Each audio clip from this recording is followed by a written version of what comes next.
190 million pounds case में बानी PTI को 14 और बुशरा बीबी को 7 साल कैद की सजा। नैब ऑर्डिनेंस के तहत बानी पीटीआई 10 साल के लिए नाअहल भी हो गए। बानी पीटीआई पर 10 और बुशरा बीबी पर 5 लाख रुपए जुर्माना भी आयद।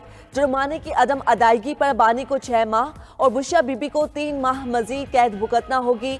बानी पीटीआई करप्शन और करप्ट प्रैक्टिसेस के मुर्तकिब करार। बुशरा बीबी जुर्म में मुआविन करार। अदालत का अलकादिर यूनिवर्सिटी की जमीन भी सरकारी तहवील में लेने का हुक्म। सजा सुनाने के बाद बुशरा बीबी को कमरा अदालत से गिरफ्तार कर लिया गया। समाज से कबल बानी पीटीआई कमरा अदालत लाया गया। बुशरा बीबी भी अदालत पहुंची। एहतिसाब अदालत इस्लामाबाद के जज नासिर जावेद राना ने केस का महफूज फैसला सुनाया। पीटीआई का 190 मिलियन पाउंड केस का फैसला आला अदालतों में चैलेंज करने का ऐलान। चेयरमैन पीटीआई बैरिस्टर गौहर ने फैसले को मुतनाज़े करार दे दिया। कहा, बानी पीटीआई फैसला सुनकर हंस पड़े। बानी ने कोई करप्शन नहीं की, सियासी इंतकाम का निशाना बनाया गया। वो कंप्रोमाइज नहीं करेंगे। शेख वकास अकरम कहते हैं, कोई पैसा पानी के अकाउंट नहीं गया, ना इस पैसे से बानी को फायदा हुआ। आज अदालती तारीख का सियाह तरीन दिन है। बानी पीटीआई की बहन अलीमा खान कहती हैं, आज इस निज़ाम पर बहुत दुख हुआ। बानी ने कहा कि सबको हमीदुर रहमान कमीशन रिपोर्ट पढ़नी चाहिए। बैरिस्टर सैफ ने रद्द में कहा, फैसला बार बार मौखर करने से पहले ही वाज़ेह था कि बानी चेयरमैन को इंसाफ नहीं मिलेगा। अपोजिशन लीडर उमर अयूब कहते हैं, आज पाकिस्तान की जुडिशियल तारीख में सियाह दिन है। अल-कादी ट्रस्ट का पैसा पाकिस्तान की सुप्रीम कोर्ट में आया है।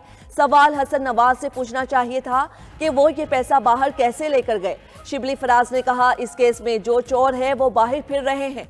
ये एक सियाह दिन है और हम इसकी पुरजोर मजम्मत करते हैं। फैसल चौधरी ने कहा, यह एक शर्मनाक फैसला है। हसन नवाज को प्रॉपर्टी की मद में दी गई रकम का जवाब देना पड़ेगा। ये एक बेहुदा फैसला है। पूरी दुनिया में मजम्मती करारदाद पेश करेंगे। 190 मिलियन पाउंड के फैसले के बाद पीटीआई रहनुमाओं का सेनेट में शोर शराबा। पीटीआई अरकान अपनी नशिस्तों पर खड़े हो गए।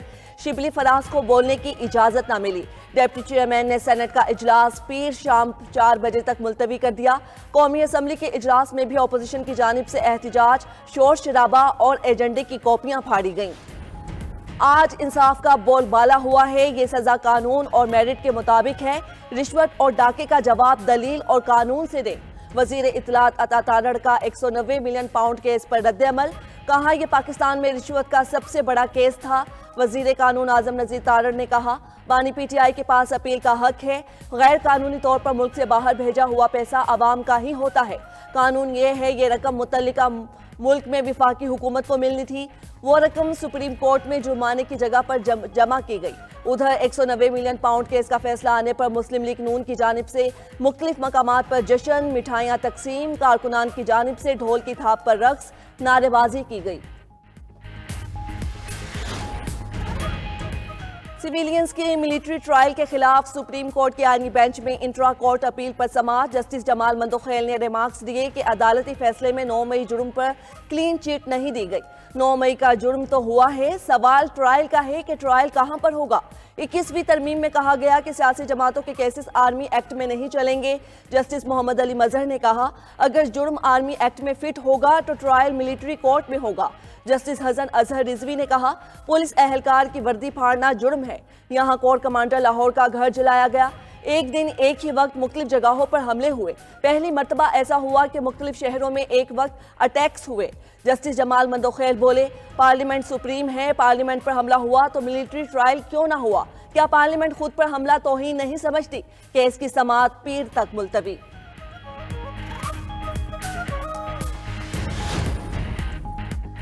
इंटरनेट का मसला बहरानी कैफियत इख्तियार कर चुका। वीपीएन से भी कुछ नहीं चल रहा। पीपल्स पार्टी की रहनुमा शाजिया मरी का कौमी असम्बली में इजहार ख्याल।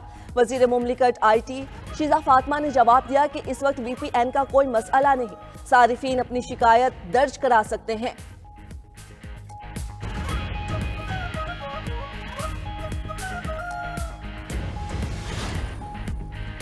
इस्लामाबाद में 24 से 27 नवंबर के दौरान कानून नाफिज करने वाले इदारों के 3 अहलकार जाँ बहक और 106 अहलकार जख्मी हुए। एहतजाज में किसी शहरी के जाँ बहक होने की इत्तिला नहीं मिली।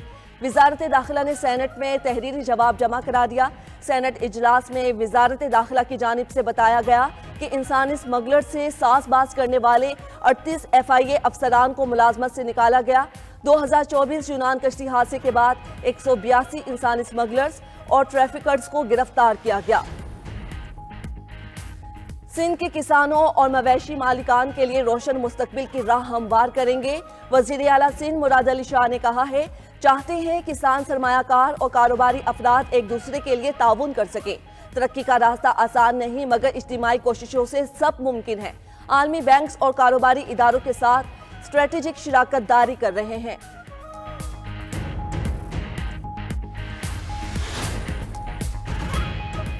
रूस ने 25 यूक्रेनी कैदियों को रिहा कर दिया। गैर मुल्की मीडिया के मुताबिक कीव और मास्को ने मुबैना तौर पर कैदियों के मुनज़्ज़म तबादले पर इत्तेफाक किया, जिसके तहत रूस ने 25 यूक्रेनी कैदियों को रिहा किया।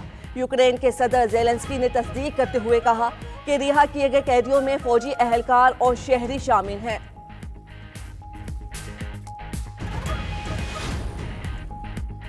ईरानी एटमी तंसीब पर पेजर धमाकों की तर्ज का हमला नाकाम बनाया गया। रूसी सरकारी खबर एजेंसी का दावा, ईरान के नायब सदर जवाद ज़रीफ का हवाला देते हुए बताया गया कि यूरेनियम अफजोदगी के लिए इस्तेमाल होने वाले गैस सेंट्रीफ्यूज के प्लेटफॉर्म में बम नस्ब था, जिसे नकारा बना दिया गया। जवाद ज़रीफ ने इस कार्रवाई में इसराइल के मुलव्विस होने का इशारा भी दिया।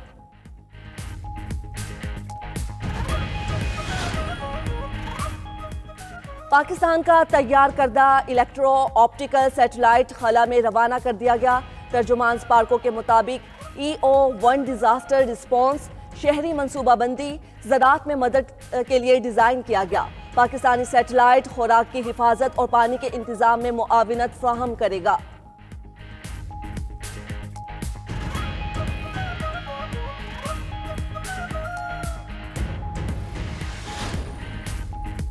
और पाकिस्तान की पहले टेस्ट में वेस्ट इंडीज के खिलाफ टॉस जीतकर बैटिंग।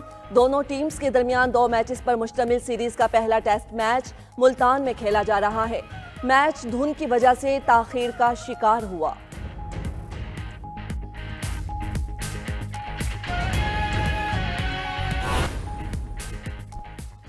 सिंध के सीनियर वजीर शर्जील मेमन कहते हैं, सूबे में इस वक्त ट्रांसपोर्ट की स्कीमें चल रही हैं। पिंक और EV बसें चल रही हैं। सिंध वाहिद सूबा है जहां खवातीन के लिए पिंक बसें चल रही हैं। हम चाह रहे हैं कि चाइना की बस कंपनी यहां प्लांट लगाए। रेड BRT बस मंसूबे से आवाम को परेशानी हो रही है। अलादीन पार्क में बसों का डिपो बना रहे हैं। सिंध हुकूमत ने अरबों रुपए की BRTs के पैसे देने